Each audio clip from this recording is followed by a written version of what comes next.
को मेरा नमस्कार। जैसे कि हमने इसके पहले वाले वीडियो में अध्याय 17 दैनिक जीवन में रसायन, इसके पहले वाले वीडियो में इसके कुछ टॉपिक हो चुके थे, जिसको एक बार मैं और रिपीट करना चाहूंगी कि हम इसके अंतर्गत कौन कौन सा टॉपिक पढ़े हैं। तो दैनिक जीवन में रसायन का उपयोग हम किस प्रकार करते हैं इसके बारे में पढ़े थे। उसके बाद इसके अंतर्गत जल के बारे में पढ़े थे। फिर जल के प्रकार पढ़े थे कि जल 2 प्रकार के होते हैं, मृदु जल और कठोर जल। फिर क्या पढ़े थे हम, जल की कठोरता का क्या कारण है, उसके जल की कठोरता के कितने प्रकार होते थे, जिसमें से हमने 2 प्रकार पढ़े थे, अस्थायी कठोरता और स्थायी कठोरता। यहाँ तक हमारा अगले वीडियो में क्या हुआ था, हो चुका था। अब हम आगे की टॉपिक आज के इस वीडियो में शुरुआत करेंगे। तो सबसे पहले देखिए कि आज का टॉपिक है पीने योग्य जल। पीने योग्य जल कैसा होना चाहिए, शुद्ध होना चाहिए, इसके बारे में हम अध्ययन करेंगे। तो पीने योग्य जल के बारे में वैज्ञानिकों ने इस विषय पर बहुत प्रयोग किया और प्रयोग करने के बाद क्या किया, इन्होंने जल की गुणवत्ता को, जो पीने योग्य जल है उसकी गुणवत्ता के लिए एक मापदंड तय किया कि जल जो है, जो पीने योग्य जल है वो स्वच्छ, स्वाद और रंगहीन होना चाहिए तथा ये क्या होना चाहिए, रोगाणु रहित भी होना चाहिए। जल में जो हमारे शरीर के लिए आवश्यक लवण है वो घुले होने चाहिए, जो हमारे शरीर के लिए उपयुक्त है। आप देखते हैं कि आजकल क्या करते हैं, पानी को शुद्ध करने के लिए आरओ का उपयोग किया जाता है।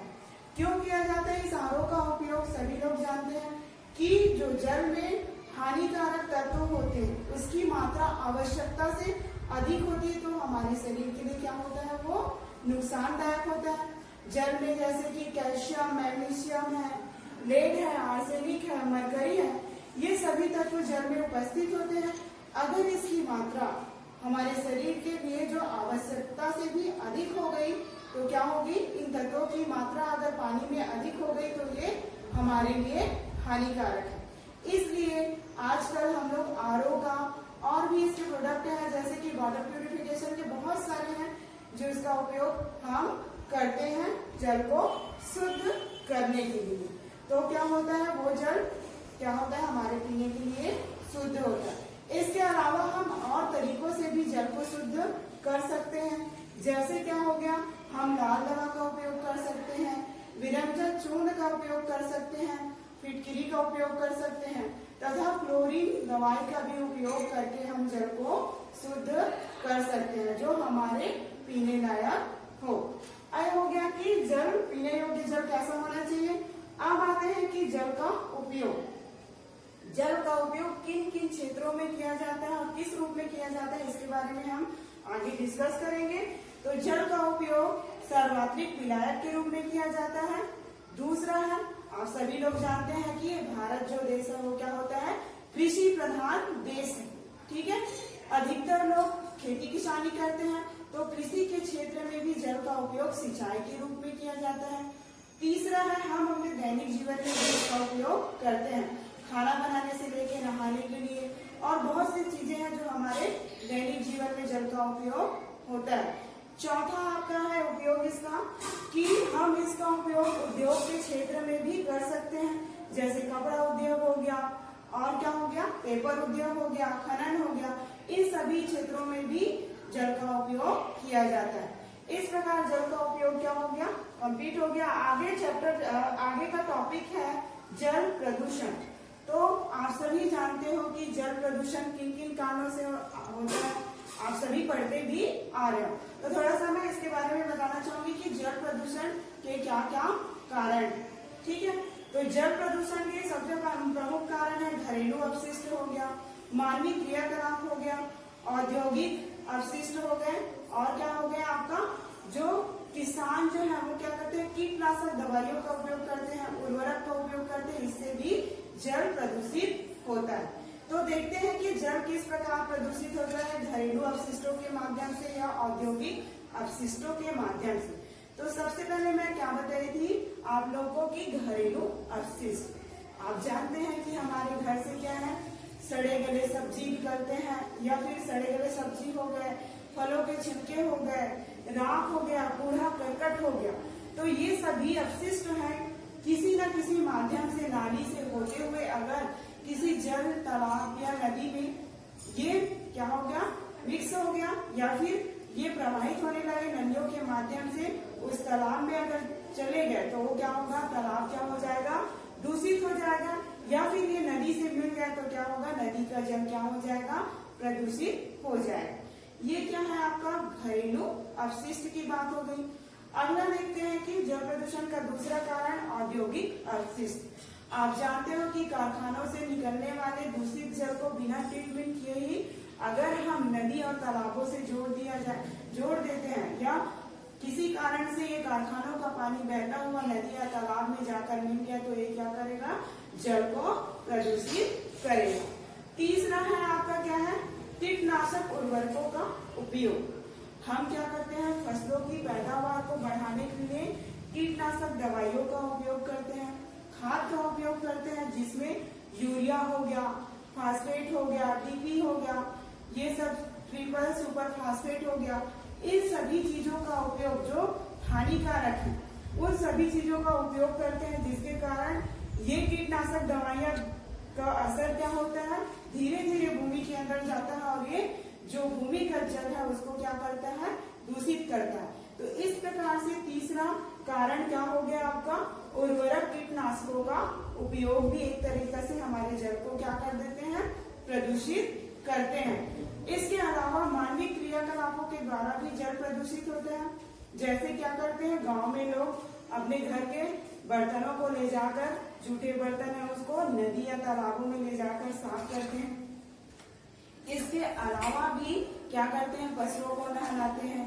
पूजा की जो सामग्रियां होगी उसको भी क्या करते हैं, वो नदियों में जाकर विसर्जन कर देते हैं। मूर्तियों का विसर्जन करते हैं, जिसके कारण भी क्या होता है, जल प्रदूषित होता है। इसके अलावा भी कई ऐसे होते हैं कि क्या करते हैं, शवों को नदी में बहा देते हैं, मृत शवों को। आपने देखा होगा गंगा जैसी भी नदी क्या होगा, इस जो पवित्र माना जाता है इस प्रदूषण से यानी जल प्रदूषण से नहीं बच सका। तो इस प्रकार क्या होगा, ये सभी क्रियाकलापों के द्वारा क्या होता है, जल प्रदूषण होता है। तो इसका निवारण भी है कि हम जल प्रदूषित होने से किस तरीके से उसको बचा सकें। तो औद्योगिक जो कारखाने हैं उसमें जो प्रदूषित जल निकलते हैं उनको क्या कर सकते हैं, ट्रीटमेंट करके उसको हम नदी या तालाबों में मिला सकते हैं। इसके अलावा जैसे हम कीटनाशक दवाइयों का उपयोग करते हैं, रासायनिक खादों का उपयोग करते हैं, उनके जगह हम जैविक खाद का उपयोग करके हम भूमिगत जल को क्या है, प्रदूषित होने से बचा सकते हैं। ठीक है, इस प्रकार से हम जल को प्रदूषित होने से बचा सकते हैं। अगला हमारा टॉपिक है, देखते हैं साधारण नमक। साधारण नमक का उपयोग आप लोग घरों में खाने के रूप में करते हो, ठीक है। जैसे डेली हम लोग खाने पीने की जो चीजें हैं, जैसे सब्जी हो गए, इन सब चीजों में जो नमक का उपयोग करते हैं, क्या आप लोग कभी ये सोचे हो कि ये नमक किस प्रकार से बनता है, ये इसका निर्माण कैसे होता है, किन किन चीजों से गुजरकर ये नमक हमारे तक पहुंचता है। तो इस टॉपिक के अंतर्गत हम इन सभी चीजों का अध्ययन करेंगे। तो सबसे पहले देखेंगे साधारण नमक। तो ये क्या होता है, समुद्र का जो खारा जल होता है उसमें लगभग 30 से 35 ग्राम लवण क्या होते हैं, प्रति लीटर में मिले होते हैं। मतलब 1 लीटर में लगभग 30 से 35 ग्राम लवण होते हैं। इसको हम साधारण नमक को सोडियम क्लोराइड भी कहते हैं, जिसका सूत्र क्या होता है, NaCl। ये साधारण नमक के नाम से क्या होता है, जाना जाता है। अब आता है हमारा अगला टॉपिक है नमक का निर्माण। तो नमक का निर्माण कैसे होता है इसके बारे में मैं आप लोग को आगे बताना चाहूंगी। सबसे पहले क्या करते हैं, हम समुद्र के किनारे में क्यारियां बना लेते हैं। किस प्रकार से, ये मान लो जैसे आपका ये जगह है, खाली जगह, उस जगह में क्या है, इस प्रकार से क्यारी बना लेते हैं। और क्यारी बनाने के बाद क्या करते हैं, समुद्र के जल को इन क्यारियों में बना हुआ जो क्यारी है उसमें क्या करा जाता है, प्रवाहित किया जाता है या फिर इकट्ठा किया जाता है। उसके बाद हम क्या करते हैं, इसको वाष्पीकृत होने के लिए इसको छोड़ दिया जाता है। जो समुद्र के, एक बार और मैं दोबारा रिपीट करना चाहूंगी कि हम नमक का निर्माण किस प्रकार से करते हैं। तो समुद्र, जहाँ समुद्र होता है वहाँ किनारे, जो समुद्र के किनारे जो खाली जगह होते हैं उस पर क्या किया जाता है, इस प्रकार से क्यारियां बनाई जाती है और इस क्यारियों में क्या किया जाता है, समुद्र के पानी को एकत्रित किया जाता है। फिर उसको क्या कर देते हैं, उसको कुछ समय के लिए क्या होना देते हैं, वाष्पीकृत होने के लिए क्या कर दिया जाता है, छोड़ दिया जाता है। यहाँ पर वाष्पीकृत का मतलब समझ तो आ ही रहा होगा। वाष्पीकृत ये है कि हम जब समुद्र के जल को इन क्यारियों में छोड़ देते हैं तो ये भाप के रूप में उत्सर्जित होकर क्या हो जाता है, उत्सर्जित हो जाता है, यानी धीरे धीरे जो पानी है वो क्या हो जाता है, सूख जाता है और शेष क्या बचता है हमारे इन क्यारियों में, कच्चा नमक। इस प्रकार से क्या होता है, वो हमें कच्चा नमक प्राप्त होता है। ये कच्चा नमक क्या होता है, शुद्ध नहीं होता, इनमें बहुत सारी अशुद्धियां होती हैं, रेत के कण होते हैं जिनको क्या करते हैं हम मशीनों के द्वारा ले जाकर उसका शुद्ध करते हैं, फिर उसके बाद उसको उपयोग में लाते हैं। इसका शुद्धिकरण विभिन्न मशीनों के द्वारा इनको गुजारा जाता है। आवश्यक आयोडीन की मात्रा मिलाई जाती है, आयोडीन के रूप में पोटेशियम आयोडेट के रूप में इसको मिलाया जाता है। क्यों मिलाया जाता है, क्योंकि आयोडीन हमारे लिए बहुत ही आवश्यक है, नमक में आयोडीन का होना आवश्यक है। अगर आयोडीन नहीं रहेगी तो उससे क्या होगी, आयोडीन की कमी से हमें घेंघा रोग होता है। आप सभी लोग जानते हो कि हमारे गले के पास जो हिस्सा रहता है वहाँ पर खुला हुआ कुछ चीज दिखाई देता है, ये किसकी वजह से होता है, आयोडीन की कमी के कारण होता है। तो नमक में आयोडीन भी मिलाया जाता है जब नमक को शुद्धिकरण किया जाता है। आप लोगों ने क्या किया, नमक का निर्माण किस प्रकार होता है इसका तो अध्ययन कर चुके हो। आप देखेंगे कि हमारे देश में कहाँ कहाँ पर नमक का निर्माण होता है, तो देखेंगे कि किन किन राज्यों में नमक का निर्माण होता है। तो गुजरात हो गया, तमिलनाडु हो गया और राजस्थान हो गया, इन राज्यों में नमक का निर्माण होता है। लगभग इन राज्यों का 96% योगदान होता है नमक निर्माण के लिए। सबसे पहले देखेंगे कि गुजरात में कितना प्रतिशत, गुजरात में 75, तमिलनाडु में 10 और राजस्थान में का 11% योगदान है नमक के निर्माण में। इस प्रकार इन लोग क्या करते हैं, इन राज्यों का जो योगदान है वो कितना प्रतिशत है, 96% है। आप देखेंगे कि आप कभी सोचे भी नहीं होंगे कि जो नमक इतनी सुविधा पूर्वक हमारे घरों तक दुकानों के माध्यम से जो पहुंचता है उसके निर्माण में क्या क्या कठिनाइयां आती हैं, वहां पर काम करने वाले लोगों को क्या क्या बीमारियों का सामना करना पड़ता होता है, इन सब चीजों के बारे में हम कभी नहीं सोचते। तो आइए हम जानते हैं कि उनको क्या क्या समस्याएं होती है। जहाँ जिस क्षेत्र में, जैसे आप लोग का मेन जो राजस्थान है वहाँ सांभर झील हो गया, आपका क्या हो गया, अंबार झील हो गया। इन क्षेत्रों में, ये कहाँ स्थित है, जयपुर जिले में स्थित है। इन क्षेत्रों पर क्या होता है, नमक का उत्पादन होता है। इसके अलावा भी अन्य क्षेत्र और है जहाँ नमक का उत्पादन होता है। तो जहाँ नमक बनाया जाता है वहाँ काम करने वाले लोग जैसे ही अपना कदम वहाँ पर रखते हैं तो नमक उत्पादन अधिक होने के कारण क्या होता है, उनके पैर क्या होते हैं, गलने लगती हैं, उनकी हड्डियां गलने लगती हैं और क्या होती है, साथ ही साथ उसको आंखों की रोशनी भी क्या हो जाती है, कम होने लगती है। अगर वो काम करते हैं वहाँ लगातार तो वो 40 से 45 की उम्र तक पहुँचते तक क्या होते हैं, उनके हाथ पैर जो है वो काम करने के लायक नहीं होते, यानी वो बहुत ही कमजोर हो जाते हैं। इसके अलावा उनको स्किन डिजीज में जैसे खुजली वगैरह हो गया, ये सभी समस्याएं क्या है वहाँ के काम करने वाले मजदूरों को होती है। इसके बावजूद भी इन सभी कठिनाइयों से होते हुए नमक का निर्माण होता है और हमारे तक इतनी सुविधा पूर्वक पहुँचता है जिसका हम अनुमान भी नहीं लगा सकते। आगे देखते हैं कि नमक का उपयोग कैसे होता है, किस किस रूप में किया जाता है, कि नमक का उपयोग किन किन क्षेत्रों में किया जाता है, मतलब नमक का उपयोग हम कैसे करते हैं, किन किन चीजों में करते हैं। जैसे नमक का उपयोग आप लोग जनरली देखे होंगे कि घर में आप लोग की मम्मियाँ या फिर आपके जो घर के बड़े बुजुर्ग हैं वो अभी गर्मी का मौसम चल रहा है तो क्या करते हैं, अचार बनाते हैं। तो देखते होंगे कि सभी मसाला डालते हैं तो उसमें एक चीज है जो नमक भी शामिल है। तो नमक को क्या है, थोड़ी सी ज्यादा क्वांटिटी में यानी थोड़ी सी ज्यादा मात्रा में डाला जाता है। क्यों डाला जाता है ज्यादा मात्रा में? ज्यादा मात्रा में इसलिए डाला जाता है क्योंकि जो अचार होगा ना खराब ना हो। क्यों नमक जो है वो क्या होता है, अचार में जो बैक्टीरिया होते हैं, ये फफूंद होते हैं, इन सबको क्या करता है, नष्ट कर देता है। मतलब ये हमारी खाद्य सामग्रियों को क्या करता है, सुरक्षा प्रदान करता है। इसलिए हम अचार में नमक को थोड़ी सी ज्यादा मात्रा में डालते हैं, ताकि जो हमारा खाद्य सामग्री है या अचार जो है वो क्या है, सुरक्षित रहे। इसके अलावा हम दूसरा इसका उपयोग देखेंगे कि क्या होता है, जैसे किसी कारण से हमारे शरीर को डिहाइड्रेशन हो गया, हमारे शरीर में क्या हो गया, जल की कमी होगी, तो इसको दूर करने के लिए भी इसका उपयोग किया जाता है। किस प्रकार करते हैं, जैसे हम 1 गिलास पानी ले लें, उसमें 1 चम्मच हम शक्कर का ले लें और 1 चुटकी क्या कर लेंगे, नमक डाल लेंगे और इसको क्या कर लेंगे, घोल लेंगे।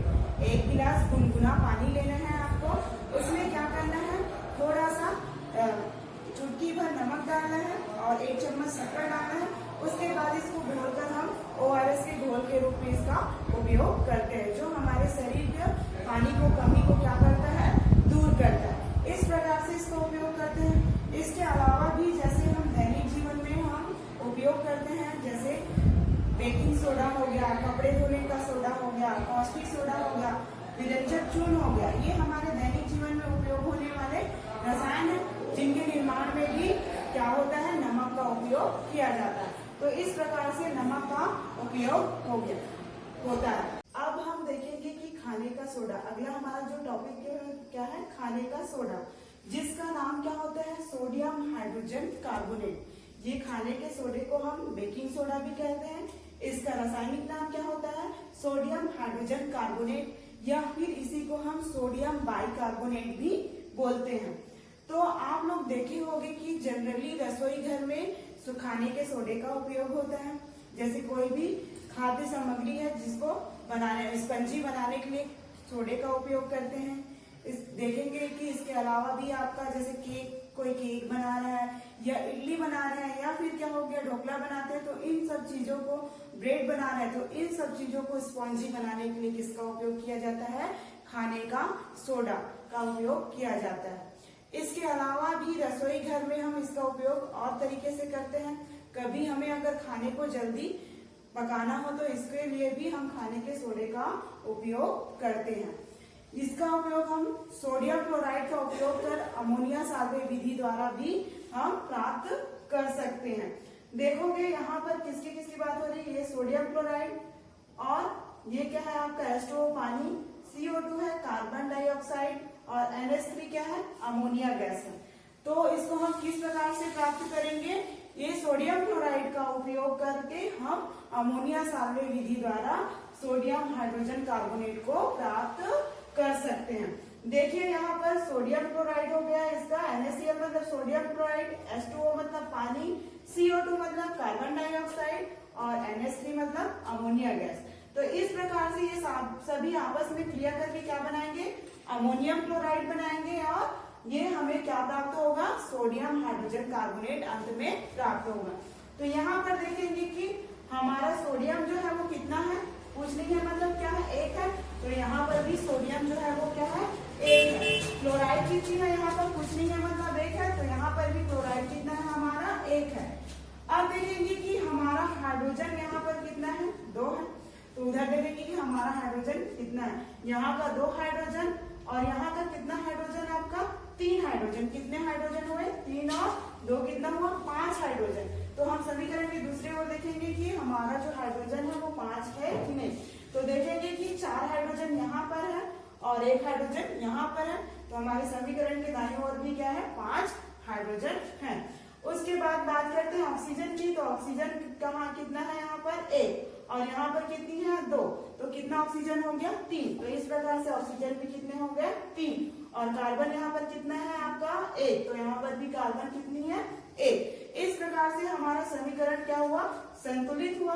और जो खाने के जो सोडा है मतलब सोडियम क्लोराइड है, उसका उपयोग हम करके अमोनिया साल्वे विधि द्वारा हम क्या प्राप्त कर सकते हैं, सोडियम हाइड्रोजन कार्बोनेट। तो देख रहे हो कि आपस में सोडियम क्लोराइड, पानी, कार्बन डाइऑक्साइड और अमोनिया गैस, ये सभी आपस में क्रिया करके अमोनियम क्लोराइड के रूप में प्राप्त हो रहा है और hydrogen carbonate sodium hydrogen carbonate के रूप में हमें प्राप्त हो रहा है। अब हम देखेंगे कि जब हम सोडियम हाइड्रोजन कार्बोनेट को गर्म करते हैं तो वो किस रूप में प्राप्त होता है, सोडियम कार्बोनेट के रूप में प्राप्त हो रहा है। ये देखो कि ये किसका सूत्र है, आपका सोडियम हाइड्रोजन कार्बोनेट का सूत्र है, जिसको हम क्या कर रहे हैं, गर्म कर रहे हैं, तो वो किस रूप में परिवर्तित हो रहा है, सोडियम कार्बोनेट के रूप में। और पानी क्या हो रहा है, अलग हो रहा है, और कार्बन डाइऑक्साइड क्या हो रहा है, उत्सर्जित हो रहा है। तो देखिए यहाँ पर सोडियम कितना है आपका, 2 है यहाँ पर, तो यहाँ पर भी आपका सोडियम कितना है, 2 है। हाइड्रोजन कितना है यहाँ पर, 1 है, तो हाइड्रोजन यहाँ 1 है, और यहाँ सामने में 2 है, तो इसका और इसका इंटू करेंगे तो कितना हाइड्रोजन हो जाएगा, 2। तो यहाँ पर भी देखोगे तो हाइड्रोजन कितनी है, 2।